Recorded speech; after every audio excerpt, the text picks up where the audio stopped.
وَلِلَّهِ عَلَى النَّاسِ حِجُّ الْبَيْتِ مَنِ اسْتَطَاعَ إِلَيْهِ سَبِيلًا، اور اللہ کا حق ہے اپنے بندوں پر کہ وہ حج کریں اس کے اس گھر کا، جو کوئی بھی استطاعت رکھتا ہو سفر کی۔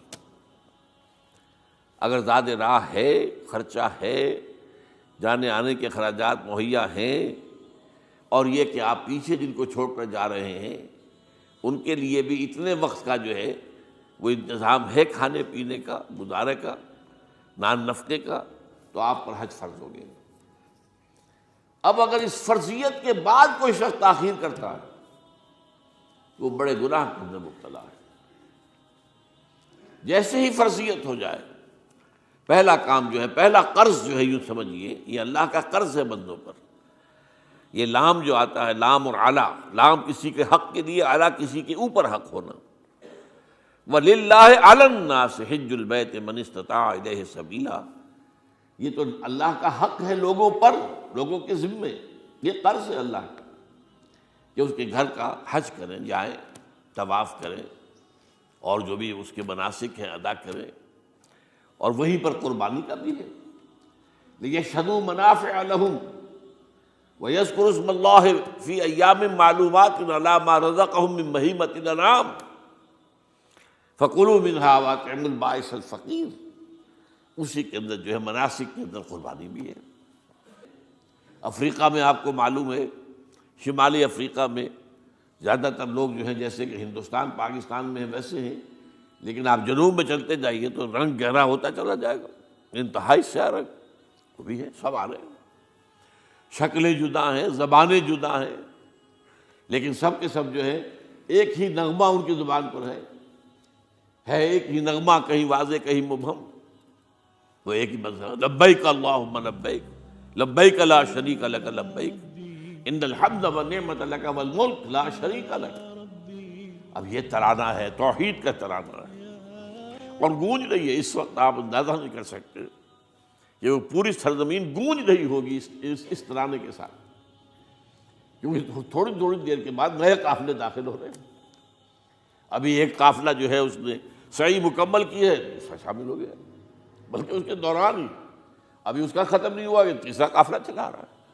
وہ تو یہاں تو ظاہر بات ہے کہ میں نے چونکہ ایک نقشہ اپنی نگاہوں سے دیکھا ہے، مدینہ منورہ سے اور مکہ مکرمہ جاتے ہوئے رات کے وقت، کہ کہیں جو ہے وہ روشنیوں کی وہ قطار ٹوٹتی ہی نہیں تھی، مسلسل معلوم ہوتا ہے کہ سڑک کے اوپر گاڑی ہے، مسلسل، کہیں اس کے اندر وقفہ ہے ہی نہیں۔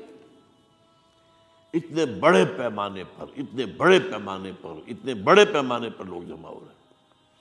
زبانیں جدا ہیں، ایک دوسرے کی زبان نہیں سمجھتے، لیکن ایک زبان اور بھی ہوتی ہے جو بغیر بولے سمجھ میں آتی ہے، اس سے معلوم ہوتا ہے سب کے لیے محبت ہے، ہمارے بھائی ہیں، تمام مسلمان ہیں۔ بعض کے اندر یہ محبت کا جذبہ زیادہ ہے۔ ترکوں میں انڈو پاکستان کے لوگوں کے لیے بہت محبت ہے۔ اب وہ بات جو نہیں کر سکتے، سمجھا نہیں سکتے، لیکن ان کی آنکھوں سے، ان کے انداز سے وہ محبت ٹپکی پڑتی ہے۔ تو عالمگیریت جو ہے اسلام کی، ہمگیریت، عالمگیریت، آفاقیت، اس کا جو مظہر نظر آتا ہے وہاں کا۔ پھر یہ کہ ہمارے ہاں کی جتنے بھی فرقہ بندیاں ہیں وہ وہاں ختم ہو جاتی ہیں۔ وہاں اہل حدیث ہیں، حنفی ہیں، مالکی ہیں، شافعی ہیں، حنبلی ہیں۔ یہ کام بھی کیا ہے آ کر انہوں نے آل سعود نہیں، ورنہ اس سے پہلے جو ہے وہ 4 مصلے علیحدہ تھے، وہاں پر 4 جماعتیں علیحدہ ہوتی تھی۔ یہ حنفی مصلی ہے، یہاں پہ حنفی امام ہے وہ پڑھائے گا، یہ شافعی مصلی ہے، شافعی امام ہے وہ نماز پڑھائے گا۔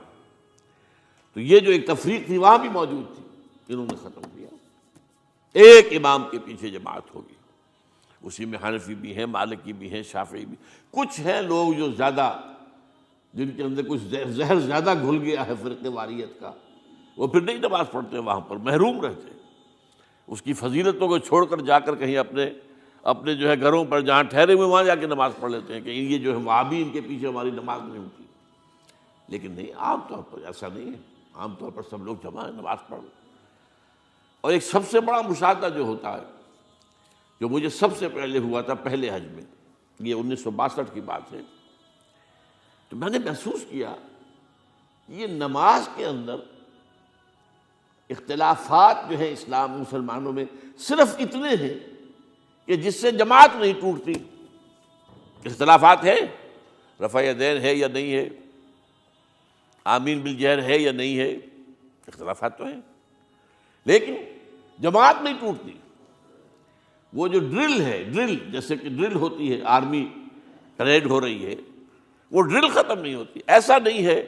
میں نے جب سوچا اگر کسی مسلک کے نزدیک رکوع بھی دو ہوتے جیسے سجدے دو ہیں، تو وہ لوگ تو ایک رکوع کے بعد دوسرا رکوع کرتے اور باقی لوگ سجدے میں چلے گئے ہوتے، جماعت ٹوٹ جاتی. یا اگر کسی کے نزدیک ہر رکعت کے اندر جیسے رکوع ایک ہے سجدہ بھی ایک ہی ہوتا، تو کچھ لوگ تو ایک سجدہ کر کے کھڑے ہو جاتے ہیں اور دوسرے لوگ جو ہے دوسرا سجدہ کر رہے ہوتے، جماعت ٹوٹ جاتی. تو یہ میں سمجھتا ہوں کہ یہ کس کی حکمت ہے، کس نے یہ طے کیا کہ ٹھیک ہے آپ میں رنگا رنگی بھی ہو، اے ذوق اس چمن کو ہے زیب، اختلاف سے اختلاف بھی ہے، رفع یدین بھی ہو رہا ہے، آمین بالجہر بھی ہو رہا ہے، نہیں بھی ہو رہا ہے، سب کچھ ہے، لیکن وہ اجتماعیت نہیں ٹوٹ رہی. یہ وہ یوں سمجھیے کہ یہ زندہ معجزہ ہے اسلام کا کہ 1400 برس بیت گئے ہیں اور کتنے بڑے علاقے میں یہ اسلام پھیلا ہے، اور یہ کہ مختلف مسالک وجود میں آئے، اس میں کوئی شک نہیں ہے. حنفی ایک علاقے کے اندر آپ کو ملیں گے صرف شافعی، ہندوستان کا بھی مغربی ساحل کے صرف شافعی ملیں گے آپ کو. اس سے آگے آپ جائیے، چونکہ یہ عرب تاجروں کے ذریعے سے ایمان لائے ہیں، یہ لوگ سری لنکا کے لوگ ہیں، انڈونیشیا کے لوگ ہیں، ملیشیا کے لوگ، سب شافعی ہیں. ہندوستان میں چونکہ اوپر سے شمال سے آیا ہے اسلام، یہ ترکوں کے ذریعے سے آیا ہے اور وہ کٹر حنفی تھے، یہاں حنفیت آئی ہے. ترک جو ہے کٹر حنفی، یہ ترکی تو تھے جو آئے تھے. یہ کون تھا؟ محمود غزنوی کون تھا؟ سبکتگین کون تھا؟ الپتگین کون تھا؟ بختیار کاکی کون تھا؟ قطب الدین بختیار، یہ کون تھے؟ سب ترک. اور ترک بھی کون؟ غلامان، خاندان غلامان یاد کیجیے. لیکن بہرحال ان کے ذریعے سے جو اسلام ان کے ساتھ آیا ہے وہ خالص حنفی اسلام، کوئی حرج نہیں. وہاں جا کر سب جمع ہو جاتے ایک وحدت کے اندر. تو یہ چند مشاہدات وہاں کے ہوتے ہیں جو ہماری ظاہری آنکھوں کو بھی نظر آ جاتے ہیں، جس کا کہ قلب کے اوپر بڑا گہرا اثر پڑتا ہے.